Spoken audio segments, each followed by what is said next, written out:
बच्चों देखो, last class में फ्रिक्शन के बारे में बहुत कुछ जान लिया। फ्रिक्शन क्या होता है, कैसे टेंडेंसी अपोज करता है, कैसे फ्रिक्शन लगाते हैं। अब फ्रिक्शन के ऊपर बेस्ड कुछ प्रॉब्लम देख लेते हैं। तो पहला सवाल ये रहा आपके सामने बोर्ड पर और मेरे बोर्ड पर आपकी स्क्रीन पर कि यदि किसी, ये देखो ये जो है ब्लॉक है मास एम का, इस ब्लॉक का जो वेट है वो 100 न्यूटन दे रखा है। अब कह रहा है कि 10 न्यूटन का अगर हॉरिजॉन्टल फोर्स चला लगाता हूं, 10 न्यूटन का अगर हॉरिजॉन्टल फोर्स लगाता हूं, तब ये ब्लॉक जस्ट चलने ही वाला होता है। मतलब 10 न्यूटन का फोर्स लगाने पे इंपेंडिंग मोशन की कंडीशन में होता है। तो बताइए, जस्ट चलने वाला है पर चला नहीं है। अगर मैं 10 न्यूटन का फोर्स लगा रहा हूं, at the verge of the motion है पर मोशन में नहीं है, तो बताइए कौन सा फ्रिक्शन लगेगा और what is the coefficient of friction. तो सबसे पहले ऑब्जेक्ट रेस्ट में है। अगर ऑब्जेक्ट बच्चों रेस्ट में है तो डेफिनेटली स्टैटिक फ्रिक्शन लगेगा। अब स्टैटिक फ्रिक्शन लगेगा, 10 न्यूटन वो फोर्स है जिससे बस ऑब्जेक्ट मोशन में आ जाए, आने वाला है पर मोशन में आया नहीं है, तो लिमिटिंग फ्रिक्शन की कंडीशन हो गई। तो डेफिनेटली यहां पर जो लग रहा होगा लिमिटिंग फ्रिक्शन लग रहा होगा। लिमिटिंग फ्रिक्शन की वैल्यू जो होगी वो होगी 10 न्यूटन। लिमिटिंग फ्रिक्शन बराबर क्या होता है, म्यू एल एन। अब एन कितना होगा, तो बेटे जो आपको दे रखा है weight of the object they रखा है, वेट दे रखा है 100 न्यूटन। ये धरती माता में घुसने की कोशिश करेगा, धरती माता इस पे नॉर्मल रिएक्शन लगा देंगी। नॉर्मल रिएक्शन कितने की लगेगी, क्योंकि इस डायरेक्शन में कोई भी मोशन नहीं है, तो डेफिनेटली नॉर्मल रिएक्शन बच्चों उतनी ही लगेगी जितना नीचे वेट लगेगा, दैट इज 100 न्यूटन। तो आपकी 100 न्यूटन की यहां पर आ गई नॉर्मल रिएक्शन। तो आप लिमिटिंग फ्रिक्शन लिखे और यहां लिख दिया 100, तो आपका लिमिटिंग फ्रिक्शन की जो वैल्यू आ गई 0.1 आ गया, that is the coefficient of friction. और सवाल एकदम आसान सा हो जाता है हल, फटाफट कर लो नोट। आइए बच्चों अगला सवाल देखते हैं। बहुत सिंपल और अच्छा सवाल है कि कह रहा है कि दो केस है, केस नंबर 1 ये है और केस 2 ये है। केस 1 में ये कह रहा है कि 20 न्यूटन का फोर्स लगाया है, 10 केजी का ब्लॉक है, सरफेस का kinetic friction coefficient of kinetic friction 0.25 है और जो आपका स्टैटिक फ्रिक्शन का कोफिशिएंट है 0.3 है। केस 2 में सेम सब कुछ रहा, ब्लॉक वही रहा, सरफेस वही रही, काइनेटिक फ्रिक्शन वही रहा, स्टैटिक फ्रिक्शन यानी कि लिमिटिंग फ्रिक्शन का कोफिशिएंट भी वही रहा, पर फोर्स बढ़ा दिया गया है। दोनों केसेस में, पहले केस में एक्सेलरेशन और दूसरे केस में एक्सेलरेशन की वैल्यू क्या होगी यह ज्ञात करना है। बहुत आसान है। सबसे पहले आप देखें कि मैक्सिमम फ्रिक्शनल फोर्स कितना लगेगा, maximum frictional force provided by the surface कितना प्रोवाइड कर सकती है गिवन, और हम कहें लिमिटिंग फ्रिक्शन।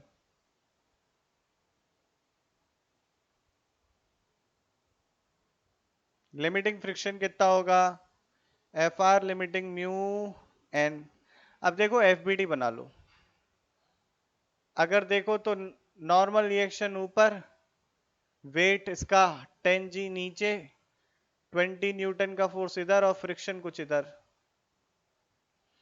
तो आप देखें ये क्या फ्रिक्शन आपका कितना होगा, क्या होगा एक्सेलरेशन, सारी बात करेंगे। लिमिटिंग फ्रिक्शन म्यू आपका म्यू एस, लिमिटिंग के लिए म्यू एस यूज करोगे 0.3, और नॉर्मल रिएक्शन आपकी हो गई कितनी, जितना नीचे इतना ऊपर, n इज इक्वल टू 10 जी, जी की वैल्यू हमने 10 ले ली तो 100, तो ये 100 हो गई। 100 का मतलब 30 न्यूटन। तो आपका लिमिटिंग फ्रिक्शन जो बच्चों आ रहा है 30 न्यूटन, यानी कि सरफेस जो है मैक्सिमम फोर्स फ्रिक्शन का 30 न्यूटन का दे सकती है। अगर सरफेस 30 न्यूटन का फ्रिक्शन का फोर्स दे सकती है, यानी कि इस बात को दूसरे शब्दों में बच्चों मैं यह भी कह सकता हूं कि अगर आप जब तक 30 न्यूटन का इस पे फोर्स लगाएंगे तब ये at the verge of motion आएगा, उससे पहले नहीं चलना। तो बेटे नहीं चलना है ये। तो हमारा 20 न्यूटन का फोर्स लग रहा है, ऐसा थोड़ी होगा 30 न्यूटन का फ्रिक्शन लगने लगा मतलब पीछे भाग जाएगी, आप आगे खींचा बस तुझे ना, पीछे चल, ऐसे थोड़ी होता है। तो डेफिनेटली आपके इस केस में जितना बेटे आपने अप्लाइड फोर्स लगाया, सबसे पहले जो आपका ऑब्जेक्ट है मोशन में नहीं आएगा, object will not come into the motion, object will not come to the motion.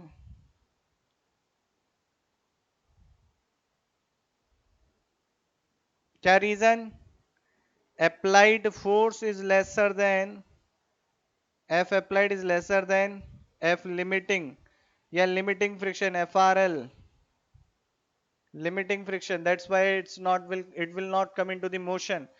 और कौन सा फ्रिक्शन लग रहा होगा? स्टैटिक। तो जितना आपने अप्लाइड फोर्स आगे की तरफ रखा उतना ही पीछे की तरफ फ्रिक्शनल फोर्स आएगा, और जो आ गया आपका 20 न्यूटन। 20 न्यूटन का फोर्स आ गया, कहानी खत्म होती है। आसान सवाल था।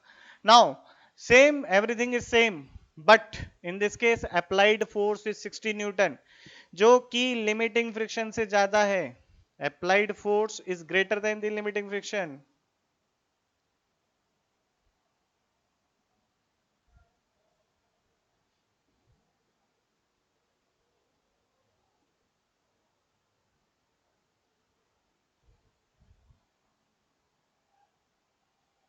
ऑब्जेक्ट मोशन में आएगा, object will come into the motion.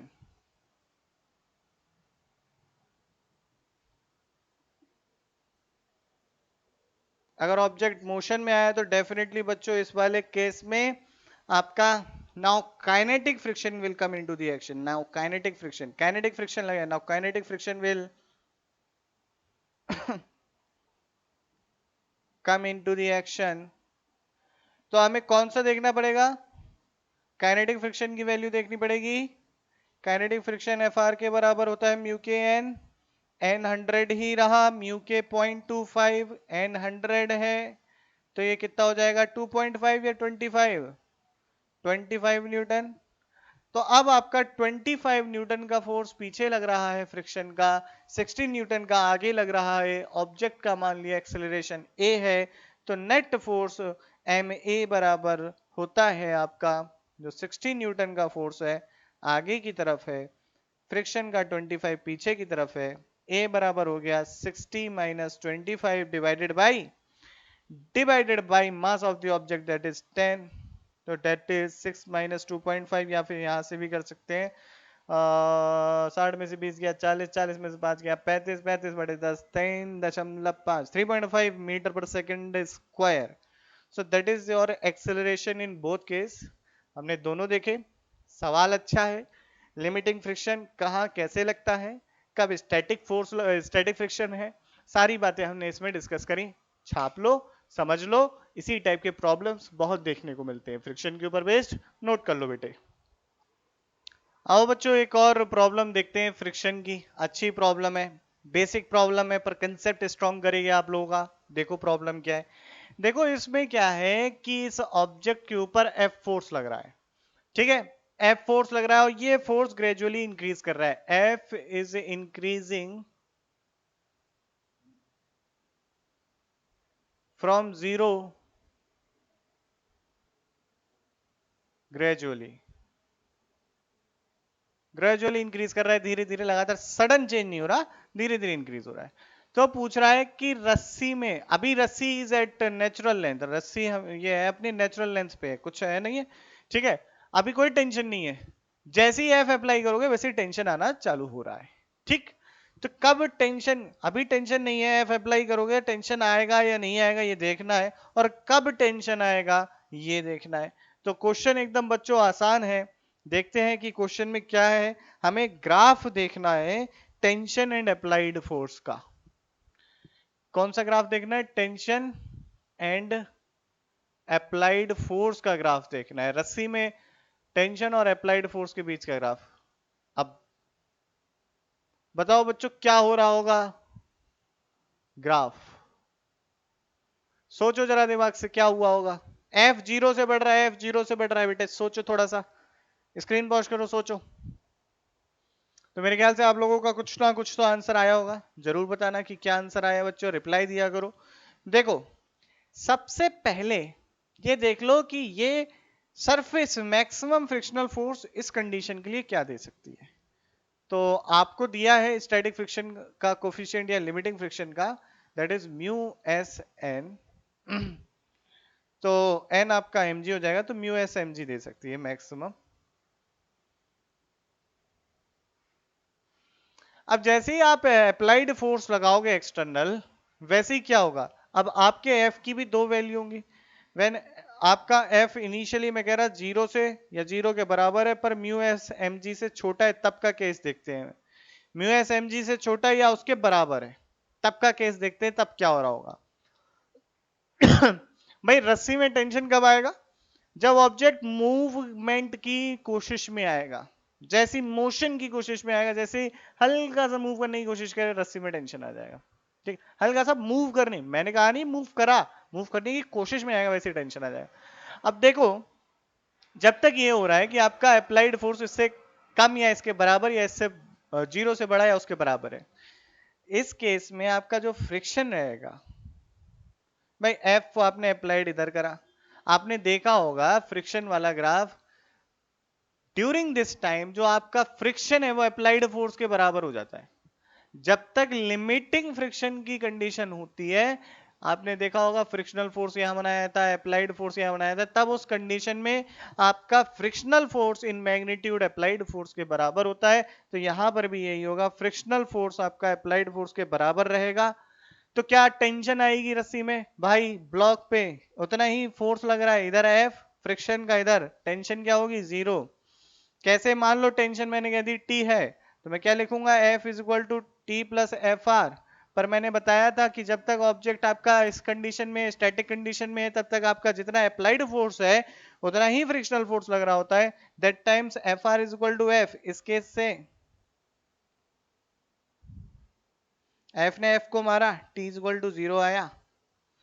अब क्या होगा, अब जैसे ही आपका फोर्स इससे ज्यादा हुआ, ऑब्जेक्ट मोशन की कंडीशन में आएगा, सरफेस इससे ज्यादा फ्रिक्शन नहीं दे सकती, सरफेस इससे ज्यादा फ्रिक्शन नहीं दे सकती। तो क्या काइनेटिक फ्रिक्शन आने लगेगा, बिल्कुल नहीं, काइनेटिक फ्रिक्शन तब भी नहीं आएगा, काइनेटिक फ्रिक्शन तब भी नहीं आएगा।